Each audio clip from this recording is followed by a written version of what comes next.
ব্রিগেডের জনসভা থেকে মোদীকে তীব্র আক্রমণ করলেন অভিষেক ব্যানার্জি।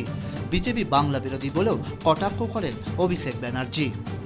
2021-এ বাংলার বিধানসভা নির্বাচন হয়েছিল।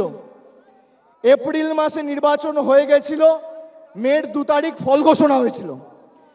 মের 1 তারিখ থেকে এই ফেব্রুয়ারি মাসের 29 তারিখ অবধি কবার মোদীজি বাংলা এসছে? ভারতবর্ষের প্রধানমন্ত্রী, বাংলা তো ভারতবর্ষের অধীনেই। বাংলাকে তো আপনারা বাংলাদেশ করে দেখছেন। আপনি সব জায়গায় গেছেন, বাংলায় আসেননি কেন? বাংলা আপনাদের কাছে মাথা নত করেনি। এই মাটি রবীন্দ্রনাথ ঠাকুরের মাটি, এ মাটি স্বামী বিবেকানন্দর মাটি, এ মাটি নেতাজির মাটি। স্বামী বিবেকানন্দ না থাকলে বিশ্ব ধর্ম সম্মেলনে গিয়ে বাংলার মাথা উঁচু করা মতো একজন বীর সন্ন্যাসী হিন্দুকে কোনোদিন ভারতবর্ষের মানুষ পেত না। যদি নেতাজি না থাকতো তাহলে আজাদ হিন্দ ফৌজ তৈরি করে ব্রিটিশদের ভিত নড়িয়ে দেওয়ার মতো আর কোনো বাঙালিকে ভারতবর্ষের মানুষ পেত না। যদি রামমোহন রায় না থাকতো তাহলে সতীদাহ প্রথা কোনোদিন হতো না। যদি বিদ্যাসাগর না থাকতো, ঈশ্বরচন্দ্র বন্দ্যোপাধ্যায়, ঈশ্বরচন্দ্র বিদ্যাসাগর, তিনি যদি না থাকতেন তাহলে নিজের নামটাও খাতায় বা স্লেটে লিখতে পারতেন না, সই করা তো দূরের কথা।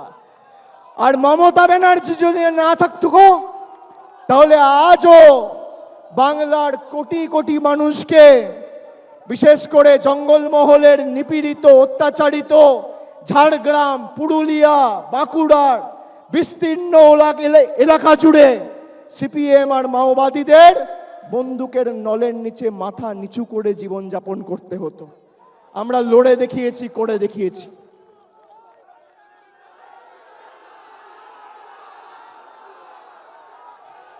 আচ্ছা, আমি যে কথাগুলো বললাম যে বিজেপি কেন বাংলা বিরোধী, আপনাদের মধ্যে কারোর মনে হয় যে আমি যেই কথাগুলো বললাম সেগুলো ভুল বা মিথ্যে? কারোর মনে হয়?